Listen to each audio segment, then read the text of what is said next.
Welcome to Redefining Medicine, an intimate and personalized program that illustrates a different side of the practice of medicine. Our in-depth conversations will focus on the physicians and practitioners who are redefining medicine through their integrative, functional, and holistic approach to health and well-being.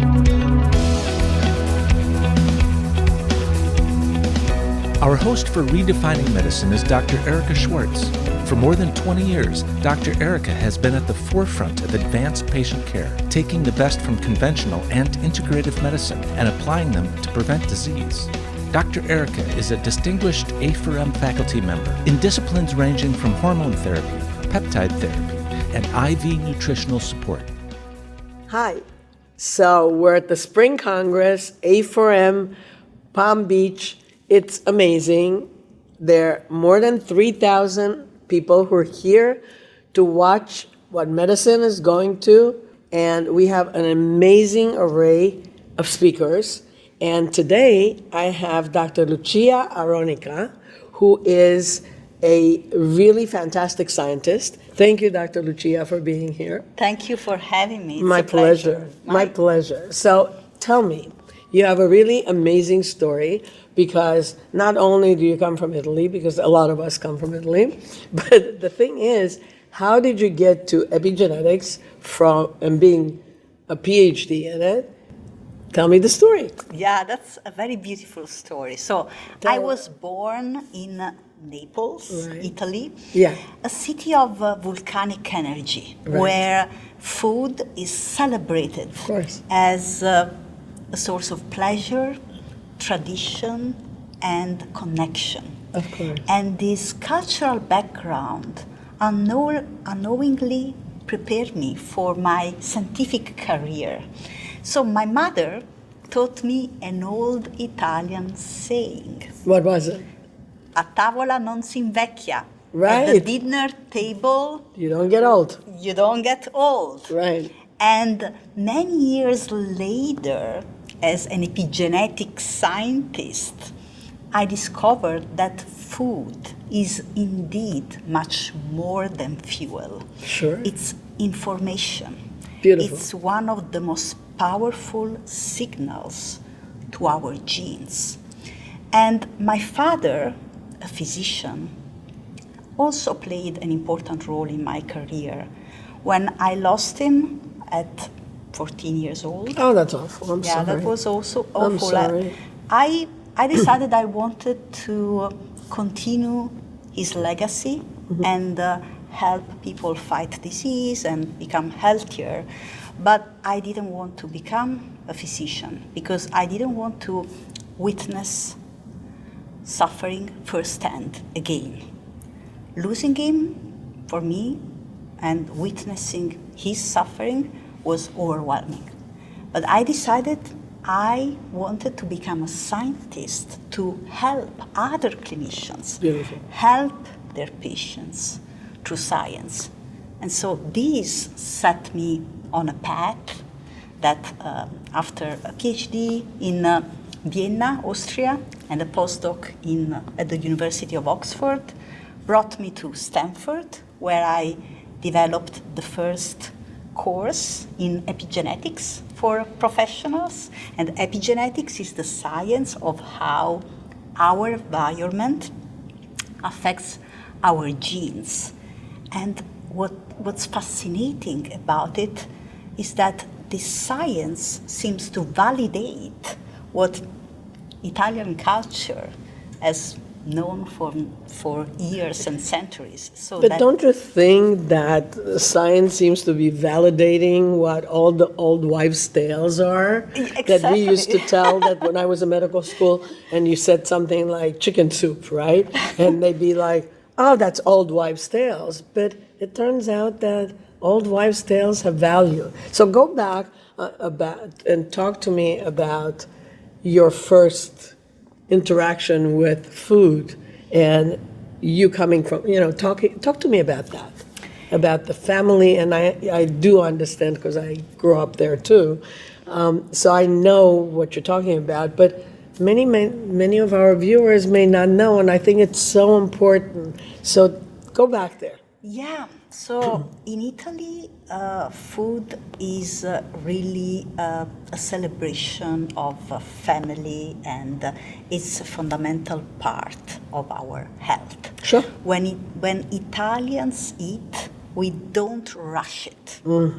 We take time to savor our meals, to connect with other people at the dinner tables, even to prepare Right. food.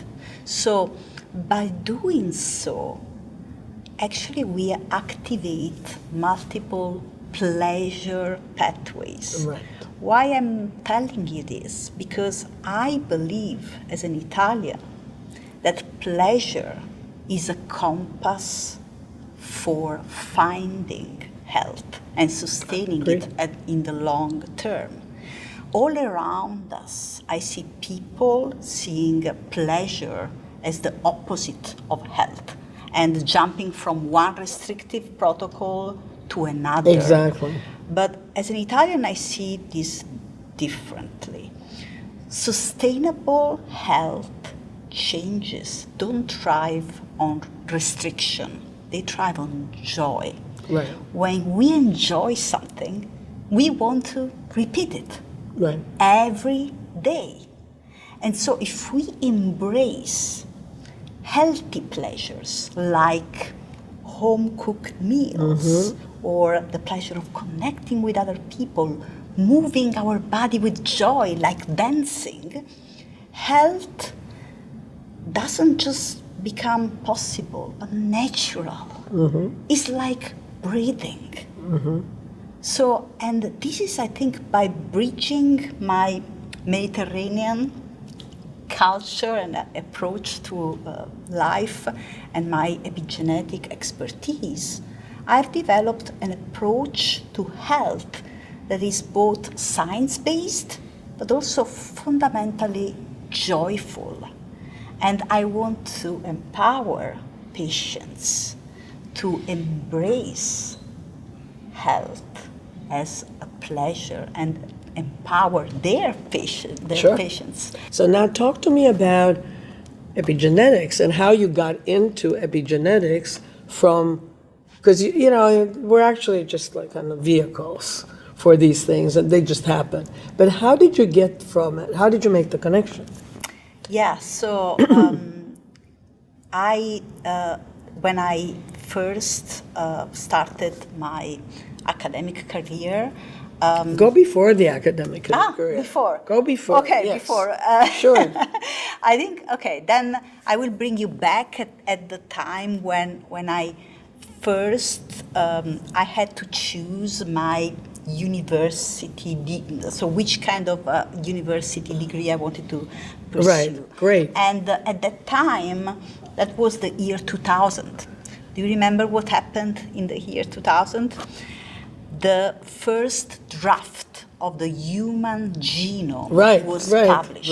Right. So there was all this promise genetics, to that you knew what the genes the are, right. key of human $2 billion, nature, right. nature. Yes. So at that time, I really wanted to go into genetics, genomics, and then 5 years after, when I completed my master's degree, I learned about epigenetics. How did you learn about epigenetics? Yeah, I learned it first at the university, but then when I at the end of my university degree, I had to choose a PhD program. Right. And then there was a group at And Vienna. that was in Vienna. That was specializing in epigenetics and a kind of epigenetic modification called small RNAs. I'm mentioning this because the Nobel Prize in Medicine was awarded in 2006 for this discovery. And 2006 was the year when I started my PhD. Amazing. So it was like, okay, all You're this in the right time place. in the right place, the Right, timing right. is right. And epigenetics is the science of how our environment can affect our genes. So not just nutrition, again, but exercise, even stress, pollution. So again, it's this concept, is holistic concept Exactly. of how everything we do every day can affect our genes. So I was very excited to jump Sure. into it.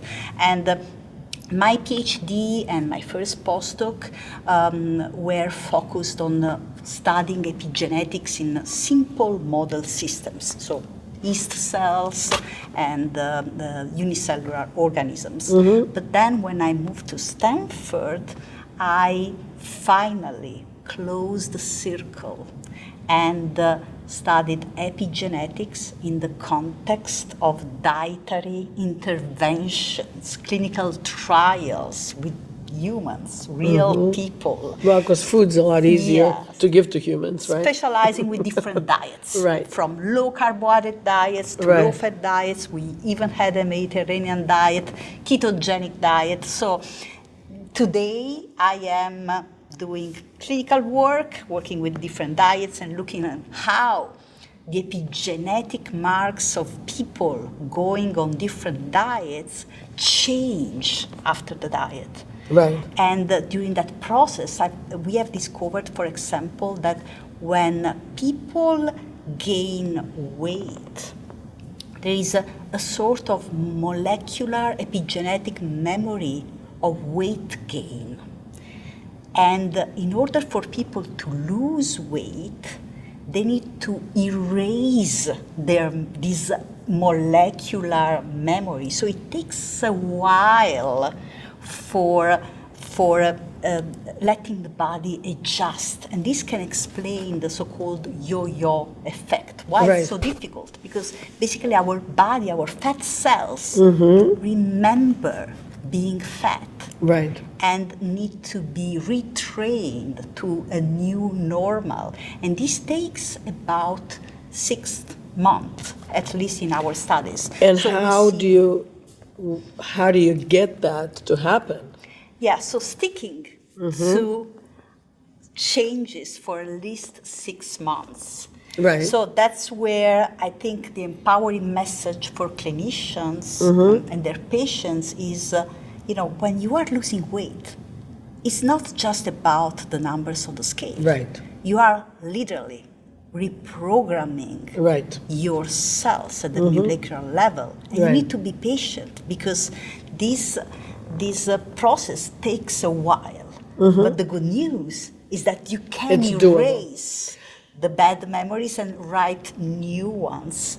So this is my research, and then I teach courses in epigenetics and nutrition, and then I attend these conferences where I share this information with clinicians, and I also would like to actually make a course for clinical epigenetics for clinicians. So I think this is that's crucial. My next project. That's Yeah. crucial. Do you cook? Oh yes, oh yes. I cook simple because cooking doesn't need to be It's complicated. simple. Italian cooking is very because simple. this is a message for everybody. Cooking doesn't need to be complicated. If you have a few good ingredients, I shop for olive oil. Okay, by the way, Only from Italy. olive oil is literally epigenetic liquid gold. Right. Because it's full of polyphenols that turn on anti-inflammatory genes. So I have good olive oil, a few spices, they also have epigenetic benefits, fresh vegetables, I love fish, and even like a little steaming and then combining these ingredients, it's easy. It's a 10-15 minutes prep, it's delicious, and makes me want to do it again and again Joy. and again. Brings you joy. Thank you so much. It was such a pleasure having you. Thank you. And your information is gold. Thank you.